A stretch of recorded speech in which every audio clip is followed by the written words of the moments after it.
Okay, this is a video about one of my vintage Cine cameras. This is from about 1931. It is a Cine Kodak Model K.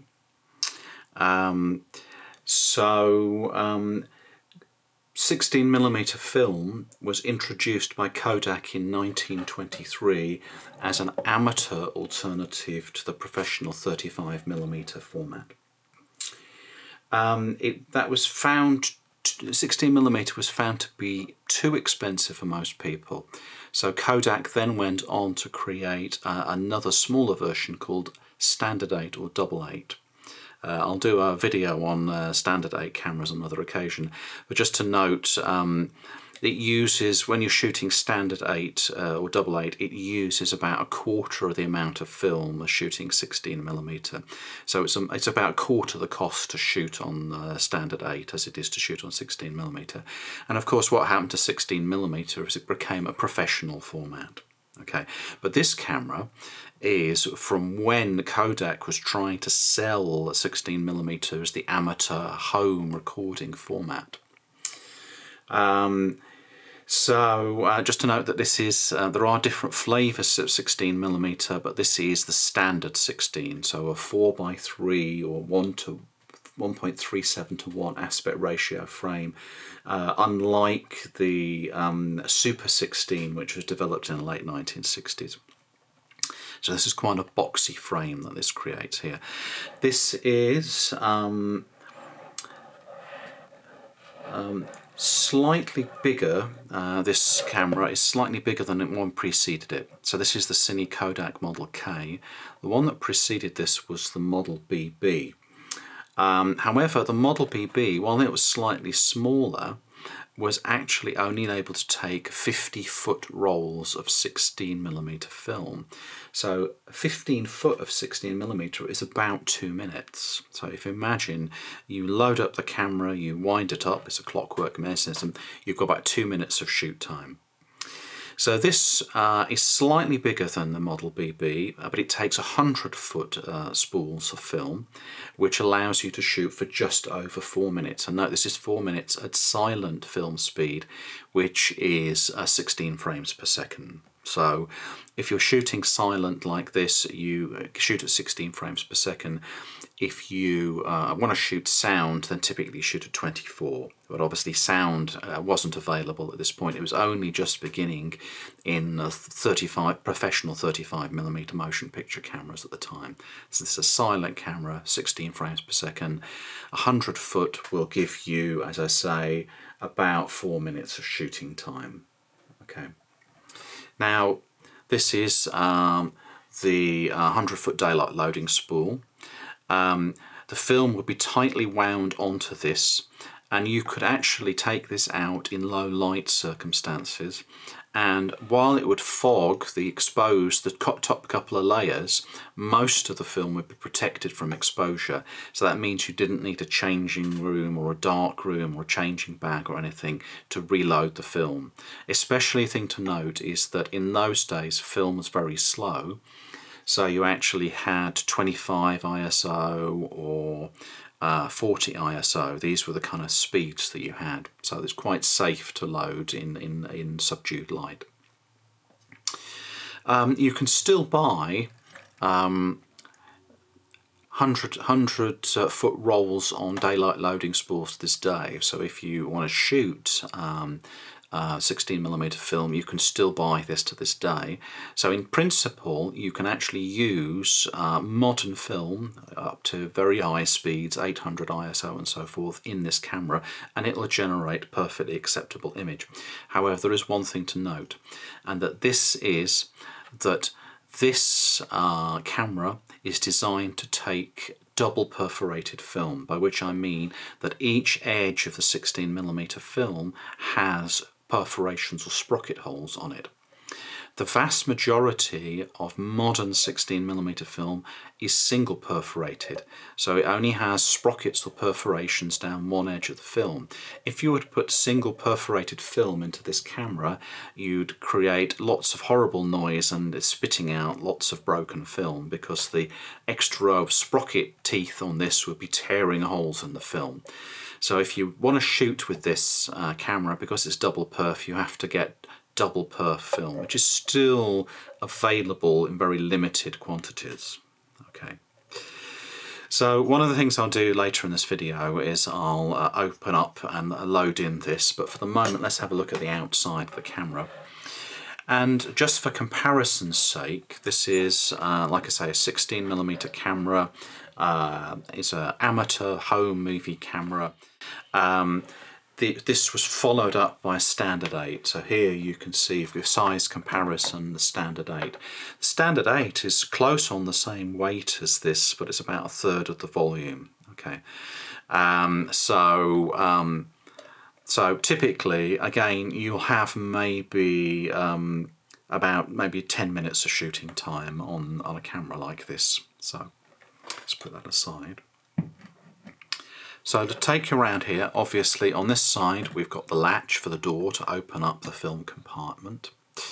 On the top, what we have, obvious carrying handle, we have the Cine Kodak badge here.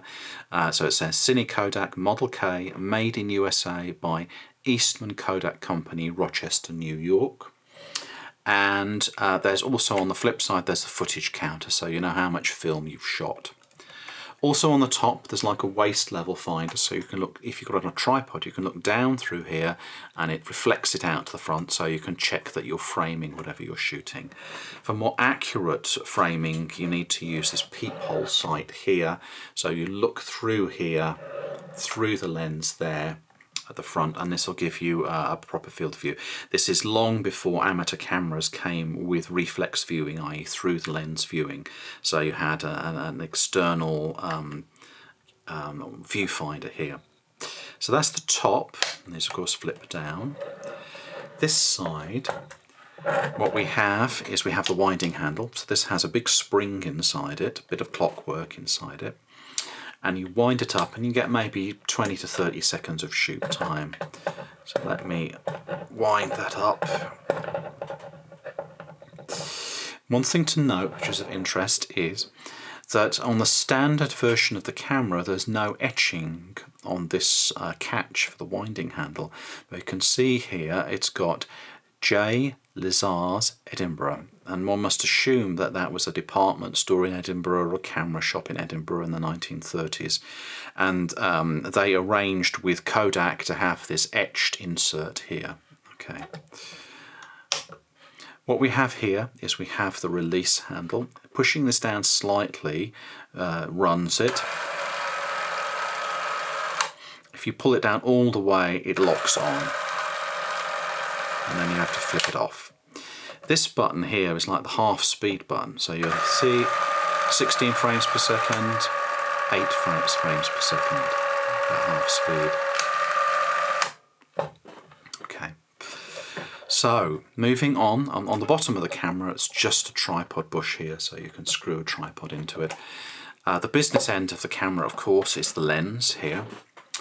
And what we have here is we have a 25mm Kodak anastigmatic lens.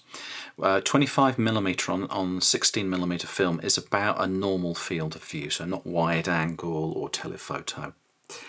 So as noted, there's the waist level finder here, there.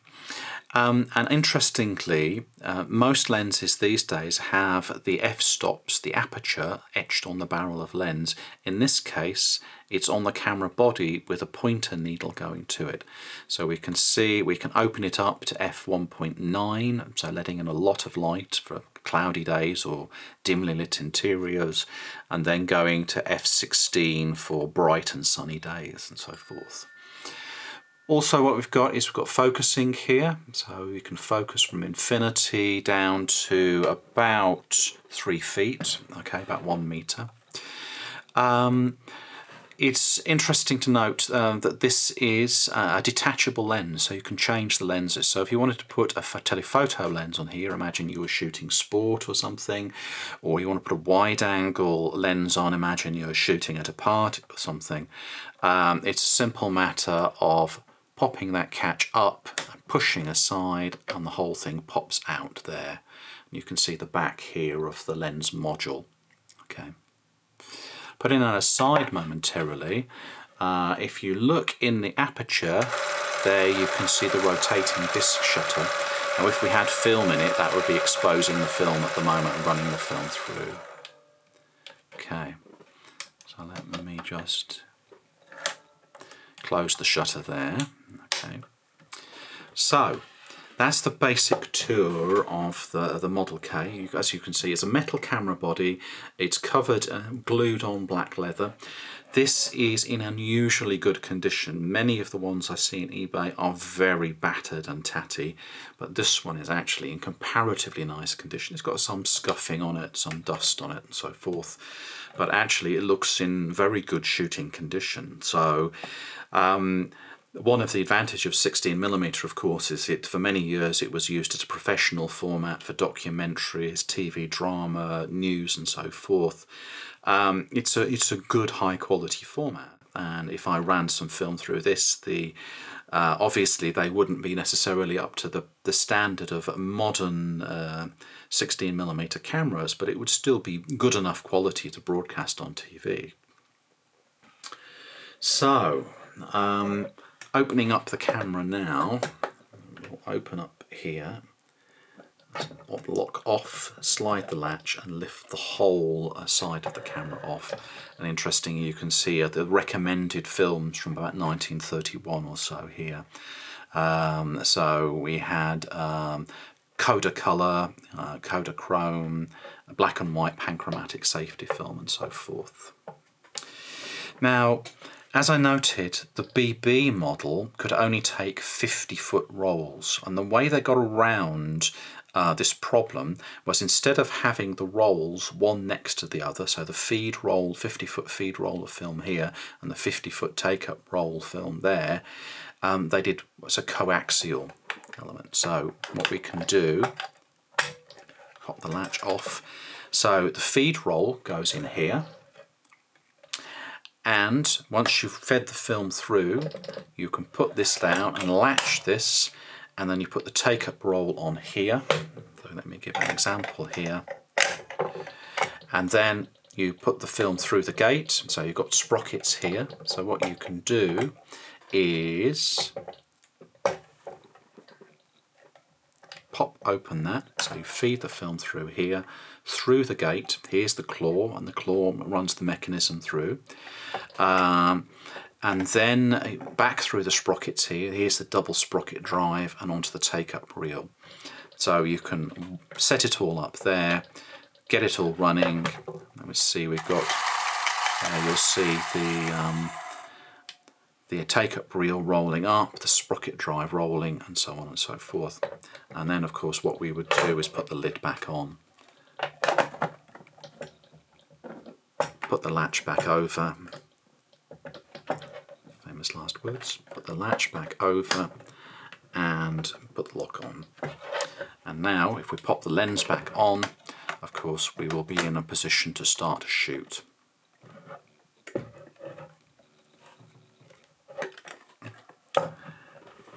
And that is the Kodak Model K 16mm amateur film camera from about 1931.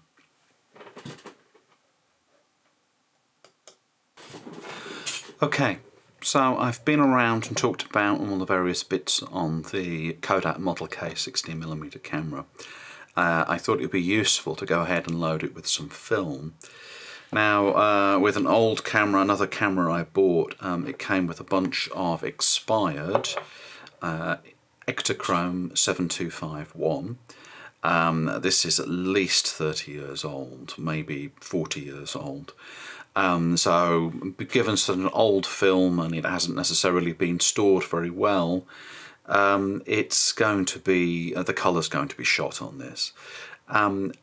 So, it's probably not very good, the film, It also has certain complications as well, in that whereas normal Ektachrome has an E6 process, which is easy to do at home, this has what's called a VNF1 process, which is for video news film, and this was a particularly fast processing system. So this film is a daylight balanced 400 ISO film, so it's designed for news film. So in other words, before they started shooting news on video, they used 16mm film, and this is the kind of thing they'd have shot it on. So it needs to be very responsive for outdoor shooting. It needs to be able to be processed very quickly to stick into a telecine machine to go out on the evening news or whatever. So there are certain problems with this, of course, and one of these is that it's for a standard 16mm film stock, 400 ISO is going to be quite grainy and quite noisy. There's also the problem there that given it's a reversal film, so in other words, you don't print it, what you actually shoot in the camera is the final product. It also tends to be quite high contrast with quite low latitude. So it isn't a very good film to start out with. The advantage and the reason I'm going to use this one is because this is a double perforated film, and of course, as I noted in the previous section of the video, the Kodak Model K camera requires double perforations. In other words, its sprocket wheel, the drive wheel, has 2 rows of teeth on it, and whereas the vast majority of contemporary 16mm film only has a single row of sprocket holes. So this will go into this. So what I'm going to do is I'm going to treat it as if it is a decent film. Okay, you have to load this in very low light. So I'm going to go through the process, and I'll run the film through the camera, and then if I figure out how to do a VNF1 process, whatever, I can use it perhaps as a test film for that and see if something comes out of it. So what I'm going to do is I'm going to switch one of these lights off, and we'll see how we get on. Okay. Okay. So the first thing to do is, remember, this is the coaxial magazine here. The feed reel goes behind and the take-up reel goes on the top. So I'm just going to pop the latch on that and flip it up. Okay, so this is where this goes in. Let me take the thing off here.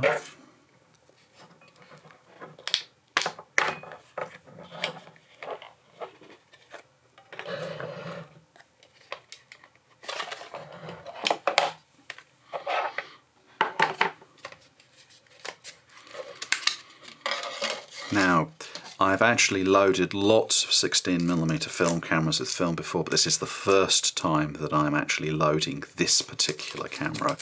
So I'm hoping I managed to get it right on the first go. Where are we?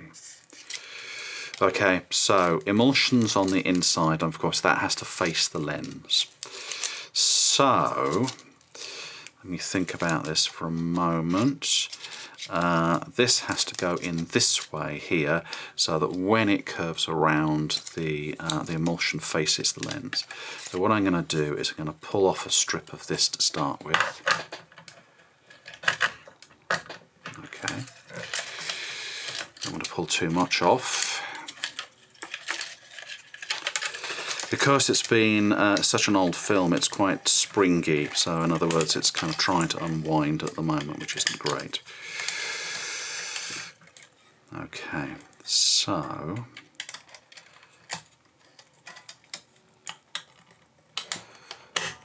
right, okay, so that's got the feed reel in. What I should have done, of course, and I probably forgot to do, is wind up the camera before I put this in, so I can wind some of it through. Okay, so what I'm doing now is I'm popping this onto the sprockets.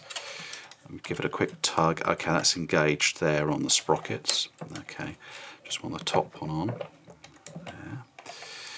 So the next thing to do, once I've got it through the sprockets, is I need to put it through the film gate. And of course, let me release that again. Probably best to actually put it through the film gate. Now, what I need to do is I need to withdraw the claws here. In fact, there we are. So I've withdrawn the claws. Now I'm going to tug it backwards and forwards a bit. Okay, and now I can feel it's engaged with the claws here. I need to make sure that I have a sufficient loop at the top. Okay, you can immediately see how this might not be the easiest thing for an amateur to do. Okay, so top, I've engaged the top sprockets there on the sprocket wheel. Now I'm going around again, making sure I've got sufficient loop there. Let me close this.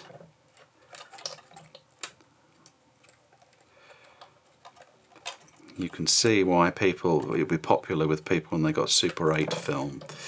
I think make sure I've got the. Yeah, okay, that's engaged. Now just to check this, I've got the feed coming in here, going around, got two loops there, I've got the sprockets engaged and I'm locked in there. So now what I need to do, let's see if I've got any wind. Oh, I do. Okay. So let me just pop this around and wind it up.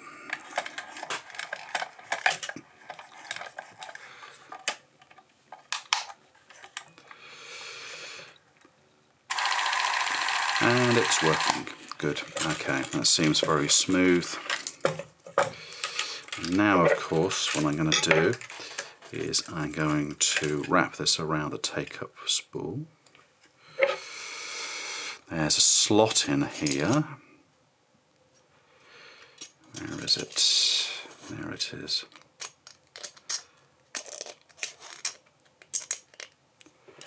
And of course, with the low light, I can't necessarily see precisely what I'm doing.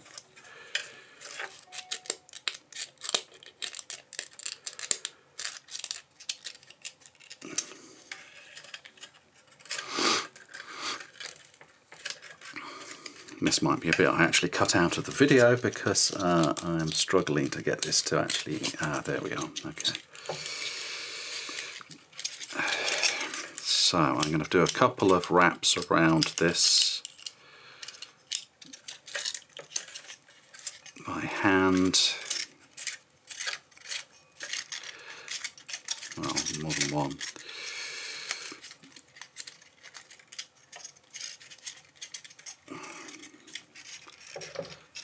And then onto the shaft. There we are. Okay, so now what I'm going to do is I'm going to wind some more on just to check that it's winding okay. And that's sufficient there. Okay, all seems to be good, so I'm popping the cover back on. Okay, and that should now be ready to shoot. Let me just see, let me put the other light back on so I can see what I'm doing. And it registers here on the footage counter there is 100 foot of film in there. Okay, so that is for the first time loading a Kodak Model K with a 100 foot daylight loading spool of 16mm double perforated film. So what I'm going to do is I'm going to take this out and I'm going to shoot it as I suggested in the previous section of the video. There's just over 4 minutes of shooting time on that. I'll take it out and I'll do a bit of shooting with it.